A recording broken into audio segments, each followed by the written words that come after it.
El gobierno de coalición ha sido una de las operaciones políticas más complicadas en España. De hecho, no había habido un gobierno de coalición desde los años 30. Eso es así porque las élites entendían que nadie a la izquierda del Partido Socialista podía gobernar. En 2015, Podemos sacó 5 millones de votos, Izquierda Unida 1 millón, 6 millones. Junto con los más de 5 millones del PSOE hubieran sumado 11 millones. Qué buen momento hubiera sido para crear ese gobierno de coalición, pero las élites no querían.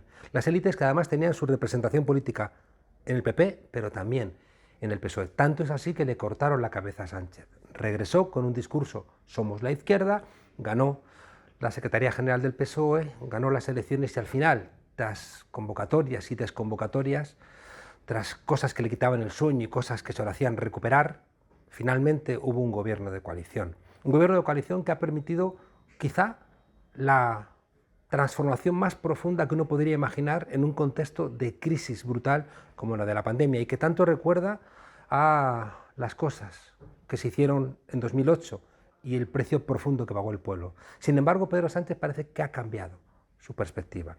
Ha tomado en apenas unos días decisiones que parece que obligan a Unidas Podemos a asumir aspectos que son inasumibles, pero no ya para Unidas Podemos, sino para los propios votantes del Partido Socialista. ¿Qué busca Pedro Sánchez? Está quizá intentando pensar un escenario como el portugués, está quizá intentando poner contra las cuerdas a Unidas Podemos para que salgan del gobierno y él presentarse como el salvador frente a una derecha que va a gobernar con, llegado el caso, la ultraderecha de Vox. ¿Qué juego es este? Que puede terminar como lo de Murcia y la moción de censura que solamente sirvió para que aumentasen los votos de la extrema derecha y resucitase Díaz Ayuso. ¿Hay alguien a los mandos en Moncloa o es todo pura improvisación? Desde el gobierno, la parte que corresponde a Unidas Podemos, le han planteado 3 cosas que son líneas rojas. No se puede pedir a la gente que gana 1.000 euros más de lo que se le ha pedido.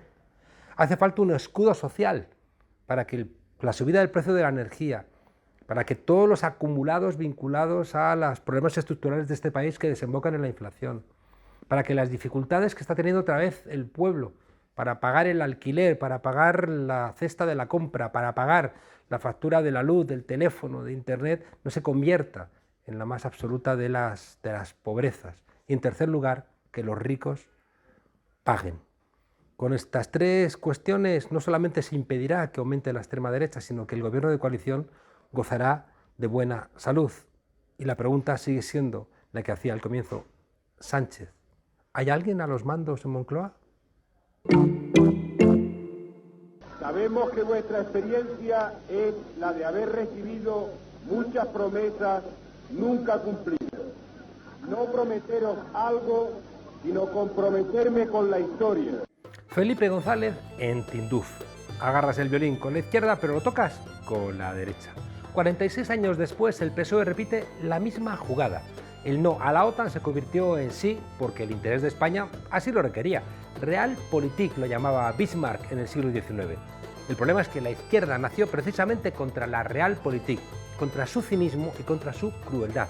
¿O es que era sensato y realista ir, por ejemplo, contra las monarquías absolutas y sus ejércitos? Si lo que manda es el realismo político, es decir, gestionar lo poco que te dejan los que tienen algún poder, ¿por qué no disolver directamente los partidos? ¿Para qué gastar dinero en convocatorias electorales, en papeletas, en programas? Si al final siempre se termina haciendo lo que manda, no sé, el gas, el petróleo o los sátrapas. Hoy iniciamos una nueva etapa en nuestras relaciones con Marruecos y cerramos definitivamente una crisis con un socio estratégico. Dicen desde el PSOE que con el Sáhara hacemos lo mismo de siempre y también, al tiempo, que es una nueva etapa. El ministro Álvarez no dice la verdad. Algo de novedoso habrá habido cuando Marruecos ha regresado a su embajador y Argelia, por el contrario, ha retirado el suyo. Mal asunto, ministro, que tengas que mentir.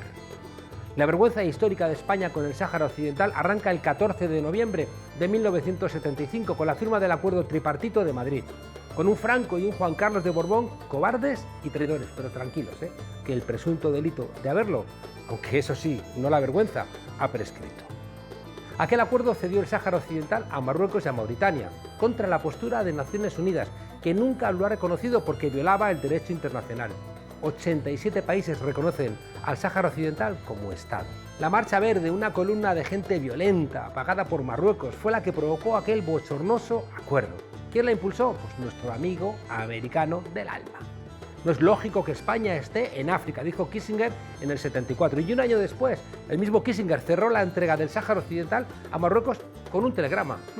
Lo hubiera hecho Trump con un tuit. Todo vuestro. Los fosfatos, la pesca y un plan de imagen de monarca conquistador para Hassan II. España apenas pidió recuperar las inversiones.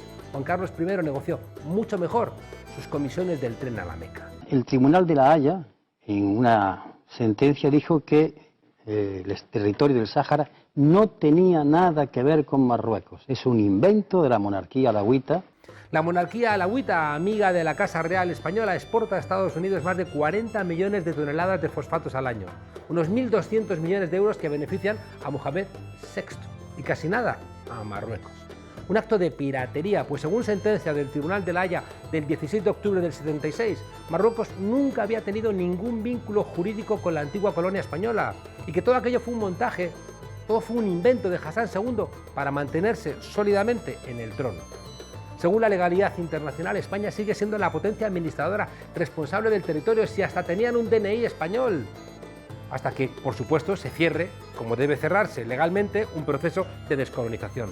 ¿Y cómo? Pues mediante un referéndum de autodeterminación, porque estamos hablando de la última colonia de África. Con Marruecos, nuestros respectivos gobiernos han acordado redefinir conjuntamente una relación para el siglo XXI sobre pilares más fuertes y más sólidos. La relación que defiende Felipe VI es no molestar a su primo Mohamed VI. No vaya a ser que nos llene Canarias y Ceuta de gente y luego no haya sitio para recibir a inmigrantes blancos que vienen de Ucrania, que menos mal, que son recibidos. Esta realpolitik viene de lejos. Ni el PP ni el PSOE han sido lo suficientemente valientes para cumplir con las obligaciones legales y morales que exige Naciones Unidas. Es lo que tiene abandonar la ideología. Si abandonas los valores de la izquierda, lo primero que abandonas son tus compromisos internacionales con los pueblos sometidos. Realismo político, crueldad y al final cinismo vienen siempre de la mano. En las relaciones con Marruecos siempre han primado los intereses económicos y los complejos de España como potencia colonial. La pesca, la agricultura, los tratados comerciales, la inmigración, siempre por encima de los derechos humanos o de la legalidad internacional. Es un plan que nos parece serio, que nos parece riguroso y que puede ser realista y viable. Pedro Sánchez no solo está traicionando al pueblo saharaui, a Naciones Unidas o a Unidas Podemos, sus socios de gobierno, también se está riendo de sus propios votantes y de su propia historia. Es que lo llevaba en el programa electoral en 2019. Promoveremos la solución del conflicto del Sáhara Occidental a través del cumplimiento de las resoluciones de Naciones Unidas que garantice el derecho del pueblo saharaui. Pero claro, Estados Unidos tiene otros planes para África en su pelea con China y Rusia. Y Estados Unidos tiene una hoja de ruta. Los Estados Unidos, los mismos que le encargan a España y a Europa, pues igual reconocer como presidente a un tipo que se autoproclama en la calle, como entrega el territorio del Sáhara o reconoce un golpe de Estado. Mañana, pues mañana mandará si le interesa lo contrario y ni siquiera llamará para consultarlo. Por cierto, en la televisión en España ya no hablan de Venezuela. ¿Tendrá algo que ver la reunión de los norteamericanos con Maduro? Siempre es bueno un momento para iniciar una nueva etapa de respeto mutuo. El supuesto realismo le dice a Pedro Sánchez que ahora es mejor llevarse bien con el sátrapa de Marruecos que con el sátrapa de Rusia. En un arranque de estrategia se imagina a sí mismo controlando el gas que viene de Argelia y convirtiéndose en un puerto de cruce para toda Europa. Cuando no entiende que si Marruecos lleva vacilando a España desde el 75 es porque Marruecos tiene un plan claro y España parece que solamente tiene miedo y una visión de corto plazo. Pero cuidado, los caminos de la geopolítica son inescrutables. ¿Piensa acaso que Francia y Alemania van a permitir a España reforzar su posición en la zona africana? ¿O que va a durar la palabra de Mohamed, que también es sexto? Y si al final Argelia y Marruecos, desde posiciones diferentes, terminan cobrando carísimo el gas por la decisión de Sánchez, ¿qué hará Argelia al ver que estamos dispuestos a pagar más caro el gas licuado norteamericano? ¿Cuánto podría subir el megavatio hora el próximo invierno? ¿Cómo reaccionará el IBEX 35? No son malas preguntas, pero si haces política para cambiar las cosas, también tienes que preguntarte, por ejemplo, ¿qué pasa con el pueblo saharaui? ¿Estamos dispuestos a entregar a ese pueblo y a sus líderes a un régimen que la ONU ha tachado de torturador y violador de los derechos humanos? ¿Qué será lo próximo que dicte este egoísta realismo político? ¿Entregar Ceuta y Melilla? ¿Mirar para otro sitio cuando se tortura en Marruecos? ¿Ceder las Islas Canarias? Ah, no, que el rey Marruecos ha firmado un papel, si acaso lo ha firmado, diciendo que no, que a partir de ahora se va a portar muy bien. Cada vez que Pedro Sánchez abandona su ideario y abraza el de la derecha, no se da cuenta de que no va a ganar ni un solo voto, sino que todo el espectro electoral se va corriendo hacia la derecha. A Espartaco lo crucificaron, pero ganó la pelea, porque sabía lo que hacía. No hay mayor error en la izquierda que hacer la política de la derecha. Y Pedro Sánchez está imitando la política internacional que haría Aznar, Rajoy, Casado o Feijóo, y se extraña de que las fuerzas progresistas del Parlamento le pregunten si de verdad sabe lo que está haciendo. ¿Cuánta razón tiene esa duda? Una buena parte de la academia y también de la prensa supuestamente seria tuvo que esperar a que entrase un loquito con una cabeza de bisonte y unos cuernitos en el Capitolio para preguntarse si algo no estaba roto en nuestras democracias liberales. El tema no es sencillo. Hay la posibilidad de que uno piense que hay una continuidad respecto de los fascismos del siglo XX y otros que con una mirada más crítica dicen quizá hay elementos novedosos. Lo que está claro es que hay que estudiar mucho para entenderlo y una de las personas que lo ha estudiado es Steven Forti. ¿Cómo estás? Muchas gracias por acompañarnos. Muy bien, un placer estar aquí, Juan Carlos. Steven, una pregunta. ¿Por qué la extrema derecha está captando mejor que la izquierda el enfado social? Bueno, por un lado porque ha entendido la potencialidad de las nuevas tecnologías antes y mejor que los partidos tradicionales, y ese yo creo que es un punto importante a tener en cuenta. Por el otro, resumiendo mucho temas que son evidentemente más complejos y dependen luego de país a país, porque nuestras sociedades están bastante desgarradas, atomizadas, deshilachadas, y la extrema derecha con una serie de discursos ha entendido que la gente por un lado se siente muy sola y por el otro que necesita protección frente a la inseguridad, al miedo de unos tiempos muy líquidos, como dirían algunos, que cambian muy rápidamente y que nos cuesta entender. Y la extrema derecha ofrece seguridad y protección a gente que tiene miedo. Ahora bien, ¿qué tipo de seguridad y de protección son? Son respuestas falsas, las respuestas sencillas que ofrece. Llegan migrantes, construimos un muro, ¿no? Cosas de este tipo. ¿La Unión Europea no funciona bien? Pues salimos de la Unión Europea y del euro. Bueno, en algunos momentos, y sobre todo en los actuales, esas respuestas encuentran un terreno abonado y un público dispuesto a escucharla y a creerlas. Si vamos al caso de España, pero valdría igual, con Kast en Chile, con Milei en Argentina. El caso concreto de España, el partido Vox, amigo de Putin, votaron en contra de la ley de la cadena del valor-precio, es decir, la ley que impedía que los productos del campo se puedan vender por debajo de su precio de coste.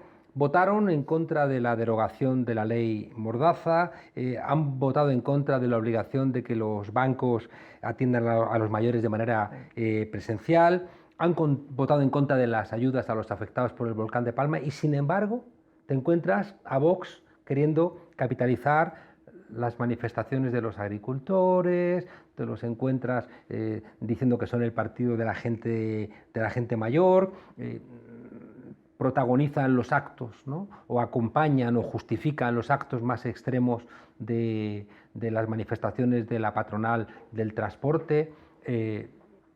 ¿Cómo puedes decir una cosa y hacer la contraria con tanta impunidad? Bueno, lo que se ha visto en estos últimos años, pensemos también en el caso de Trump o de Salvini en Italia, es que las contradicciones no existen para estas nuevas formaciones de ultraderecha. Entonces pueden a veces decir una cosa y hacer la contraria, o también solo a nivel retórico contradecirse al cabo de 24 horas. Los tuits nocturnos de Trump. Ellos juegan sobre todo con una cuestión, que es ocupar el espacio mediático, la agenda mediática y mantener la iniciativa política. Y eso es lo que manda más. Y sobre todo, cabalgar esa rabia, intentar canalizarla, aunque luego racionalmente nos parezca que haya contradicciones. Pero es sobre todo tacticismo, un cortoplacismo exacerbado que hasta el momento, pero en la mayoría de los casos, le ha salido muy bien. Ahora bien, de fondo hay un tema, evidentemente, el modelo económico en el cual vivimos y las consecuencias, digamos, de la hegemonía neoliberal, del tipo de globalización que hemos vivido, de las transformaciones de la sociedad en los últimos 30, 40 años aproximadamente. Entonces, claro, hay siempre alguien que recoge las frustraciones, las insatisfacciones de una parte de la población. En estos últimos años le ha tocado a la ultraderecha. Sí, pero tiene que haber algún elemento explicativo. Eso que decía Trump de puedo pegarle un tiro a alguien en la Quinta Avenida y decir he sido yo y me van a seguir votando, ¿no? O puede la extrema derecha votar en contra de que se suba el salario mínimo y esa persona, ¿no?, que gana 1.000 euros porque le ha subido el salario mínimo dice yo voy a votar a Vox. Oye, pero si se acaba de tomar una decisión que te perjudica, da igual. Es decir, que se convierte la extrema derecha, diría la Clau, en un significante vacío donde cada uno puede colgar ahí la percha que le dé la gana. Hasta un cierto punto sí, porque también hay divergencias en estas formaciones políticas. Yo te contestaría con dos cuestiones. Por un lado, el aumento enorme de la desconfianza en la ciudadanía. Es decir, cualquier sondeo o encuesta que se hace hoy en día lleva a que no son más del 20 o, si me apuras, el 30% de la población que confía en el Parlamento, los partidos políticos, el gobierno. Entonces, evidentemente, esto tiene una recaída y unas consecuencias, ¿no? Entonces, creer a una persona como Trump, que se presentó como el que iba a limpiar el pantano de Washington y a devolver la voz al pueblo, más allá que luego sabemos quién era Trump, de dónde venía, posiblemente qué tipo de políticas podía aprobar. Pero bueno, hay este terreno abonado, hay esta rabia, hay esta frustración, hay estos miedos, ¿no?, que ahí existen. Y luego, por otro lado, hay otra cuestión. Pippa Norris, en un libro que es muy interesante, ha hablado de cultural backlash para explicar sobre todo el auge de estas formaciones políticas. Es decir, atención, no son solo las cuestiones económicas, es decir, las desigualdades que han aumentado para una gran parte de la población en el mundo occidental en las últimas décadas, sino que también hay una reacción cultural a la globalización. Y es ahí justamente, en esa idea identitaria, que se junta luego con algunos de los caballos de batalla de estas formaciones políticas, la inmigración, el odio al otro, al extranjero, la islamofobia, etcétera, etcétera, que se encuentra una de las razones que explican por qué estos discursos consiguen encontrar, ¿no?, el favor, el consenso de una parte de las poblaciones. Tú planteas que no se trata de un alto nivel de desempleo ni la pérdida de poder adquisitivo, sino que hay otros elementos como la modernización neoliberal y el cosmopolitismo como explicaciones de por qué la gente en Alemania vota Alternative für Deutschland o por qué votan a los partidos de la extrema derecha. Sin embargo, a mí se me hace difícil pensar en este auge de la extrema derecha sin la crisis económica. Desde luego, la crisis económica es fundamental. Ahora bien, las extremas derechas ya en algunos países occidentales tuvieron importantes éxitos electorales antes de 2008. Fíjate, la primera vez que Jean-Marie Le Pen llega a la segunda vuelta en las presidenciales francesas era el 2002. Haider llega al gobierno en coalición por primera vez con el Partido de la Libertad austríaco en Viena a finales ya del siglo pasado. Berlusconi le abre las puertas a la Liga Norte, que no era una extrema derecha tout court, pero bueno, tenía ya muchos rasgos al principio de los 90 y al MSI de Fini en 1994.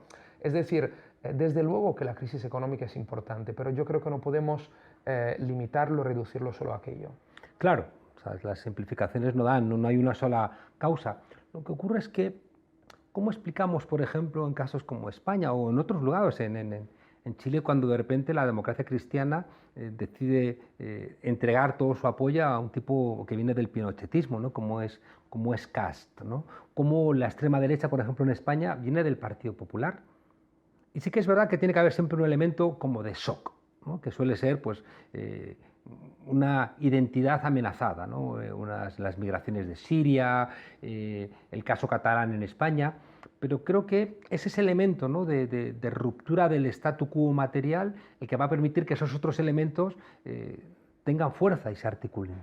Sí, pero yo creo que también hay otra cuestión, que es la crisis de los partidos tradicionales y sobre todo, ojo, del anillo débil de los sistemas democráticos en la actualidad, como mínimo en el mundo occidental, que son los partidos conservadores tradicionales.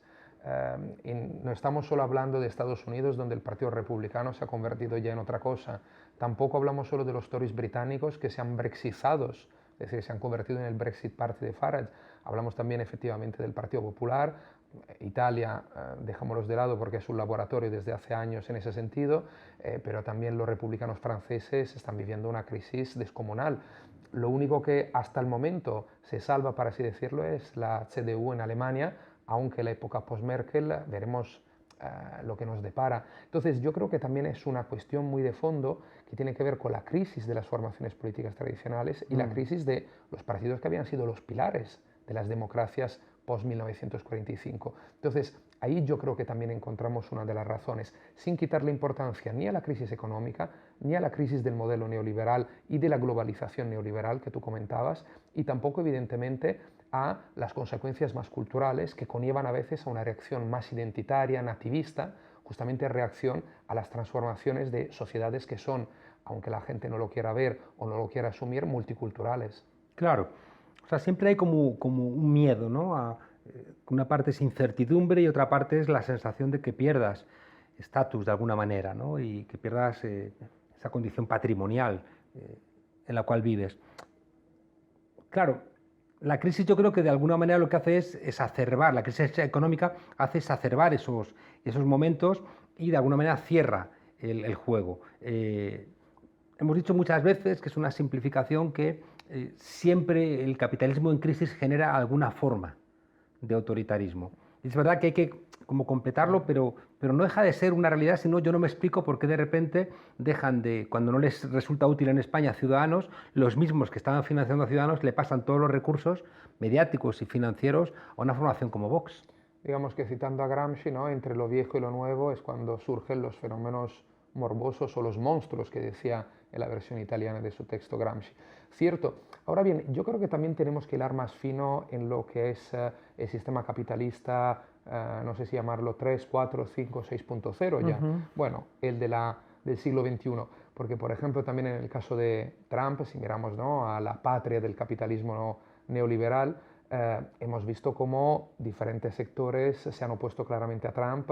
Luego, evidentemente, cuando luego ha sido presidente, han intentado cuidar sus intereses, ¿no? Pero pensemos en las grandes empresas de Silicon Valley, digamos, apoyaron tanto a Clinton, Hillary, como a Biden. Entonces, yo creo que también ahí tenemos que hilar fino en los sectores, y ahí dependerá también de los países, qué tipo de capitalismo, qué tipo, ¿no?, de intereses económicos existan, qué tipo de empresas son las que, digamos, cortan el bacalao en cada país para ver cómo se sitúan. Yo creo que el análisis un poco tradicional, marxista, vetero-marxista del fascismo como sencillamente una reacción del capitalismo en un momento, hablamos de hace un siglo, de protagonismo del movimiento obrero, ya era superada quizás por aquel entonces porque el fascismo fue también mucho más, sin quitarle de lado eso, y hoy en día es claramente mucho más que superada.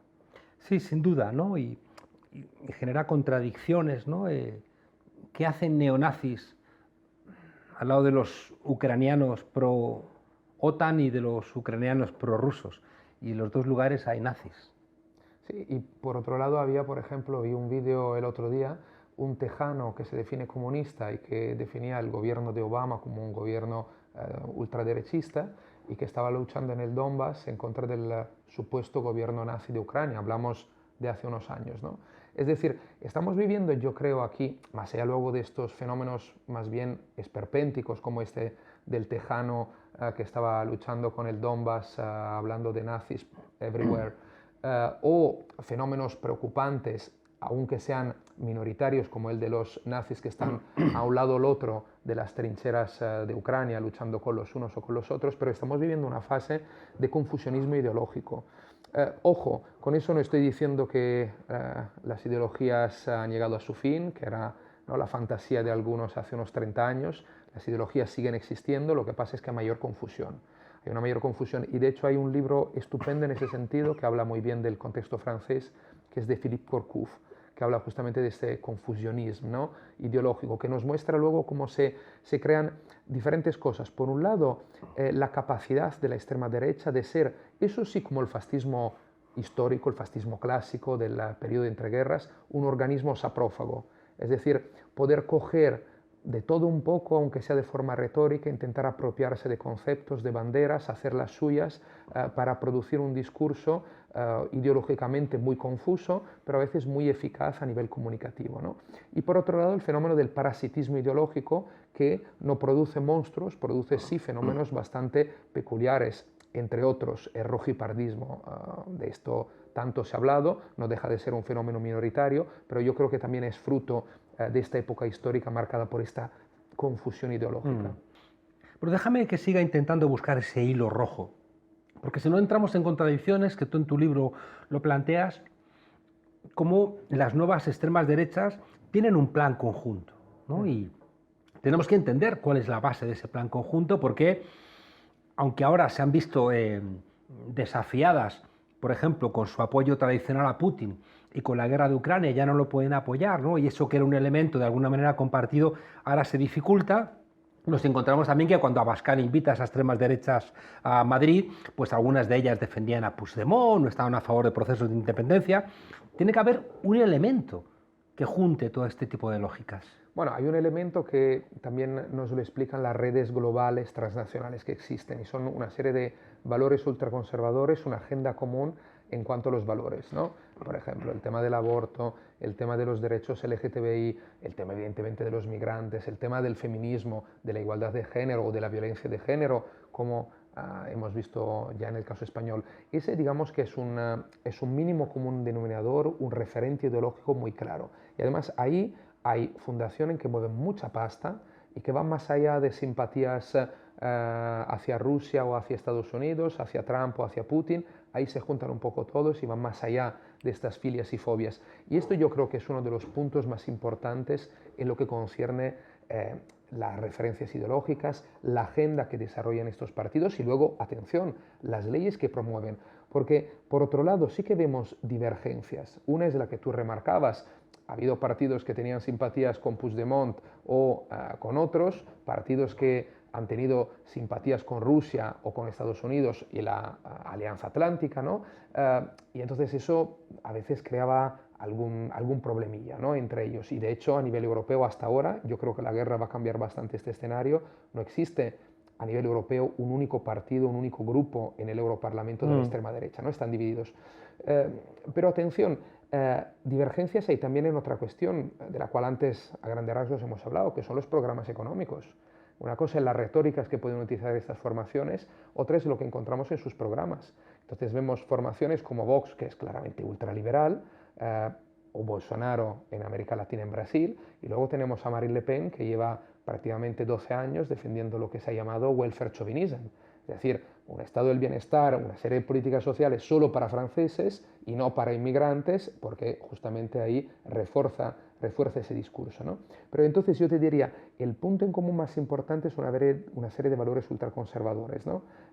Y luego, evidentemente, hay también una serie de estrategias que tienen que ver a veces con la política internacional y que en los últimos años, pero ahora, atención, ya no estamos en esa fase, tiene que ver con debilitar la Unión Europea y digamos, llevar también a la desintegración del proyecto comunitario, pero ya no estamos en esa fase, eso era el 2016. Claro, te lo planteo porque tengo la sensación de que, igual que la racionalidad del capitalismo del entorno del 29 es un caldo de cultivo del fascismo, creo que la racionalidad neoliberal es un sustrato donde puede desarrollarse este tipo de extrema derecha 2.0, como tú le llamas, porque ese capitalismo financiarizado, fragmentado, vertiginoso, tecnológico, líquido, sin solidez, que afecta a todos los ámbitos, tú lo has señalado, a los partidos políticos, afecta a las instituciones, afecta a las referencias, ¿no?, de la construcción democrática, no deja de ser capitalismo. ¿Por qué hay, por ejemplo, jueces de extrema derecha, pero no hay jueces de extrema izquierda? Bueno, depende de los países, ¿no? Hay algunos donde a veces... ¿Jueces de extrema izquierda? En Italia, bueno, hemos tenido jueces un poco más progresistas, sin duda, que otros países. Un poco más progresistas no son de extrema izquierda. No, ya. En cambio, en España hay jueces de extrema derecha, ¿no? Igual que hay policías de extrema derecha o militares de extrema derecha, ¿no? Y eso no parece que moleste al sistema. No, molesta solo a algunos, evidentemente, claro. Ahora bien, ahí también depende, Juan Carlos, de cada contexto nacional, las culturas políticas existentes, las culturas de defensa de las instituciones, ¿no?, y de creación del Estado. Entonces, yo creo que también ahí tenemos que hilar fino si intentamos dar un vistazo general. Y yo creo que ese tema que tú tocas, evidentemente, el capitalismo es clave. Yo creo que el modelo neoliberal es evidente a todos, hoy en día está viviendo una fase de crisis respecto a sus momentos mejores de las décadas pasadas, pero evidentemente es el modelo todavía hegemónico. Pero yo también te añadiré otro elemento que antes quizás hemos tocado, pero muy rápidamente. Yo también pienso en las consecuencias en la sociedad del modelo neoliberal, es decir, la atomización de la sociedad. Y eso evidentemente facilita que apuestas de este tipo pueden entrar con fuerza. Es decir, nuestras sociedades ya no tienen esos anticuerpos institucionales que existían hace unos años. En algunos países quizá ya eran débiles, pero existían. Hoy en día existen muy pocos, ¿no? Los partidos políticos que tú mencionabas, pero también los sindicatos. Y añádele a todo los esto, propios medios de comunicación, ¿no? Efectivamente, ahí vamos. La revolución, digamos, de las nuevas tecnologías ha aportado, como sabemos, muchas cosas buenas, también hacia una cierta democratización del espacio digital y una democratización también, ¿no?, de la participación política, pero digamos que si éramos tecno-utopistas hasta hace una década o 12 años, ahora, digamos, vemos más el dark side of the web, ¿no? Lo que planteaba ya Morozov hace ya justamente 10 años, cuando a muchos nos costaba ver, ¿no?, los lados más negativos, más oscuros del desarrollo tecnológico. Hay una cosa en la que también insistes mucho, y es cómo el fascismo clásico del siglo XX encuadraba a las masas a través de la violencia, mientras que esta extrema derecha 2.0 no recurre, al menos de momento, tanto a la violencia, sino que busca un encuadramiento más gramsciano, un encuadramiento más cultural, más de construcción de nuevos sentidos comunes. Desde luego, eso es evidente, ¿no? Y eso es lo que conlleva, por ejemplo, a muchos especialistas como Casmude, que es uno de los números tutelares de estudios de ultraderecha, en no hablar de extrema derecha, sino de derecha radical, porque, digamos, aceptan las reglas democráticas y critican solo la democracia liberal. Yo, en cambio, creo que hablar de derecha radical es hacer un paragón equivocado con la izquierda radical, ¿no? Que, en cambio, no solo juega en la democracia, sino que la quiere llenar de contenido, no tumbar los sistemas democráticos liberales pluralistas existentes, como en cambio hace esta nueva ultraderecha. Ahí también yo creo que hay otro tema. La ultraderecha ha entendido que hoy en día encuadrar a las masas ya no sirve. Eso es una cosa muy del siglo XX, cuando las masas entraron en escena. Hoy en día las masas vale la pena más bien canalizar su ira a través, por ejemplo, de la comunicación. Es lo que de hecho hace bien. La bestia de Salvini, ¿no?, o los sistemas digitales que desarrollaba Bannon, el escándalo de Cambridge Analytica, todo aquel. Eso es lo más importante. Entonces, yo creo que no es la única, evidentemente, diferencia con el fascismo histórico, hay muchas más, pero es una de ellas. Y además hay otra cuestión de fondo. El fascismo se proponía como una revolución palingenésica, quería transformar radicalmente la sociedad, quería crear hombres y mujeres nuevos, y utilizaba la violencia, un partido milicia, fuerzas paramilitares. La extrema derecha no. Uno, porque después de Auschwitz ha entendido que esa no es la vía, o al menos todavía no lo es, en las sociedades democráticas occidentales. Por el otro, porque es que no se plantea revolucionar a la sociedad. Sencillamente es eso, quiere cabalgar esa ira para mover la ventana de Overton, es decir, hacer aceptable lo que hasta hace poco era inaceptable en la agenda mediática, en la opinión pública, radicalizar, ultraderechizar la opinión pública y el sistema de partidos, y luego, si posible, su objetivo final es llegar al poder.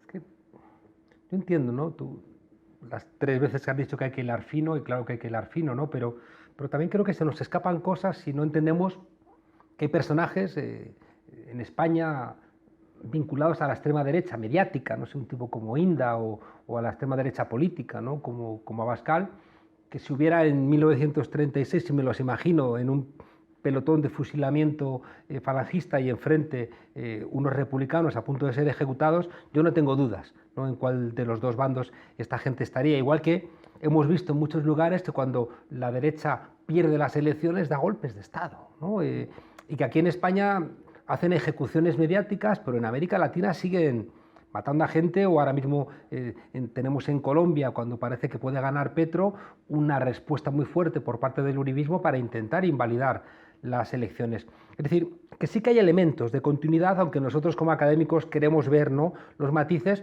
pero también quizá en los matices perdemos una gran lógica de fondo que no nos permite entender la incapacidad que tiene esta extrema derecha 2.0, como tú la llamas, de aceptar la democracia si no ganan. Ya, eso es cierto. Ahora, yo creo que también entre América Latina y Europa Occidental hay matices, ¿no? No sé dentro de 5 o 10 años si estos matices seguirán existiendo. Lo que pasa es que desde luego... Pero fíjate, Estados Unidos, yo creo que lo del 6 de enero de 2021 ha sido un momento sin duda que ha marcado un antes y un después, ¿no? Señales ya los teníamos de antes. Ahora, matices hay. matices hay. Y todavía yo creo que es difícil pensar que en un país de Europa Occidental podamos ver una extrema derecha que decide dar un golpe de Estado ahora. El mundo cambia rápido, lo inaceptable hasta hace poco se hace aceptable, lo imprevisible es la normalidad y entonces no podemos descartar nada, pero todavía yo creo que no estamos cerca de ese escenario, al menos para Europa Occidental. Pero vemos cosas que a mí me preocupan, vemos el uso espurio de comisarios de policía inventándose pruebas, vemos el funcionamiento de los medios de comunicación que no tienen ningún tipo de problema en mentir, ¿no? Pero esto lo hacían también cuando no existía la extrema derecha en un partido político propiamente dicho. Pensemos en el caso de España. Esto pasaba también hace 7 u 8 años. Cómo están penetrando otra vez en la policía, cómo están penetrando otra vez en el ejército, ¿no? En algunos Eso sectores. Es muy preocupante. ¿No? Entonces hay elementos que dices, hay preocupaciones. En fin, nos hemos comido el tiempo. Déjame preguntarte para despedirnos si hay posibilidades de combatir este auge de la extrema derecha. La hay, no tenemos que ser fatalistas porque si no apaga ya estás derrotado, ¿no? Ya estás derrotado. Si eres hay pesimista, muchas, estás derrotado. Y yo creo que justamente es viendo cómo comunican, qué estrategias tienen estas formaciones políticas que podemos entender cómo enfrentarlas, cómo intentar combatirlas, y hay diferentes niveles. Es decir, la respuesta tiene que ser poliédrica y multinivel, porque las razones del auge de estas formaciones políticas son muchas. Entonces, ¿cuáles son los niveles? Desde las instituciones se pueden hacer cosas, sí. Los planos que tú mencionabas, los niveles, las fuerzas de seguridad, la judicatura, etc. Ahí debería haber un control democrático. Control democrático debería haber dentro de los partidos políticos. Es decir, Trump o Boris Johnson no vienen de una formación de ultraderecha, toman el control de una formación que se definía conservadora, democrática, tradicional. Luego hay niveles que tienen que ver con los medios de comunicación. No solo el fact-checking, sino también una mayor ética periodística. Y atención, hay otros dos niveles yo creo muy importantes. Uno tiene que ver con las nuevas tecnologías. Hay que ir hacia una verdadera democratización del espacio digital, y ese es un trabajo enorme, y tiene que haber un control público de empresas que son privadas pero que están haciendo un servicio público, y por ende tiene que haber un control de tipo público, veremos cuál. Tiene que haber una lucha en contra del discurso del odio y la viralización ¿no? de un discurso de narrativas extremistas, y por otro lado, no es solo instituciones, medios de comunicación, empresas vinculadas a las nuevas tecnologías que tienen que hacer algo, tenemos nosotros que impulsar que hagan algo. Todos nosotros podemos hacer algo, aportar nuestro granito de arena. Y yo creo que aquí son dos cosas las más importantes. Por un lado, no comprar discursos de ultraderecha, aunque sea de forma táctica, y me refiero también a un debate que hubo hace unos años aquí en España, con el miedo de que la clase obrera pudiese ir a votar a la derecha, entonces asumir algunos de sus discursos. Eso es lo último que se puede hacer, es asfaltarle una autopista a la ultraderecha. Y por otro lado, yo creo que hay que intentar reconstruir desde abajo redes de comunidad. Es decir, si el miedo, a veces, la soledad, esa percepción de soledad, de inseguridad, de desprotección de la gente, lleva a una parte de la ciudadanía a votar, a escoger la papeleta de estas formaciones políticas, ¿esto cómo lo podemos combatir? Creando redes otra vez, evitando que esa sensación de miedo, de soledad, de inseguridad, siga calando en muchas personas. Y aquí vamos, reconstruir los lazos de una sociedad que se ha vuelto en las últimas décadas atomizada y deshilachada. Es un trabajo enorme, sí, pero o lo intentamos o mal vamos. Da la sensación de que la izquierda se ha equivocado durante todo este tiempo. Bueno, yo creo que hay izquierda e izquierda, ¿no? Hay quien lo ha hecho mejor que otros y hay quien no lo ha hecho tan bien. Yo creo que de todos modos hay que arremangarse, ¿no? Trabajar duro e intentar reconstruir puentes, lazos. ¡Ay, España! Y atención, ojo, un proyecto que sea esperanzador y inclusivo e incluyente. En España invitamos el 12 de octubre a pasear por la Castellana a un miembro de la División Azul que fue a apoyar a Hitler al lado de un republicano de la División Leclerc que ayudó a liberar París. Ese tipo de equiparaciones seguramente después tienen su precio. Stephen Forti, autor de Extrema Derecha 2.0, ¿qué es y cómo combatirla? Muchas gracias por este esfuerzo académico y por habernos acompañado aquí en nuestra ignota frontera. A ti por la invitación, un placer. Gracias. Carlos, trata de arrancarlo, por Dios, pero el coche no arrancó y empezaron a pasarle otros por la derecha, por la izquierda. ¿Quién no se acuerda de aquella famosa frase de Carlos Sainz en 1998? Inglaterra, último rally de la temporada, a solo 200 metros de la meta, cuando ya saboreaba el título de campeón del mundo y va el coche, cabrón, y se para. ¡Trata de arrancarlo! ¡Trata de arrancarlo, Carlos! ¡Trata de arrancarlo! ¡Trata de arrancarlo, por Dios! 24 años después a Pedro Sánchez le pasa quizá algo parecido, pero en este caso no al frente de un coche, sino de un gobierno de coalición progresista. ¡Qué lejos quedan aquellos abrazos con Pablo Iglesias! Es que el roce hace el cariño. Y con la calima sahariana pues se ha metido arena en el motor del socialismo y se les ha vuelto a gripar. Sus volantazos en temas tan importantes como el envío de armas a Ucrania o con el Sáhara han llevado a Pedro Sánchez a un carril derecho que no puede gustar a la gente que conduce por la izquierda. Hablar de una bajada de los impuestos a la energía y no de una subida de impuestos a las empresas energéticas es digno de Pierre Nodoyuna. ¡Míralo, patán! ¡Llegaste demasiado tarde! Un Pierre Nodoyuna muy liberal. ¿Y qué decir de su conducción de la huelga de transportistas? Resulta que todos son unos fascistas, hombre, Pedro. Algunos sí, incluso los organizadores, pero los currantes no. Pedro, trata de arrancar el bloque de investidura, por Dios. En primer lugar viene Pedro Bello en su auto tempestuoso. Reacciona Pedro, terminarás descalificado y arrastrarás a la izquierda para una temporada. ¿Ya no te acuerdas? Cuando a bordo de tu Peugeot predicabas el no es no a Rajoy, 40.000 kilómetros explicando a la militancia que había un camino a la izquierda. ¿Qué pasa? ¿Que se te ha quemado la junta de la trócola como a Felipe González?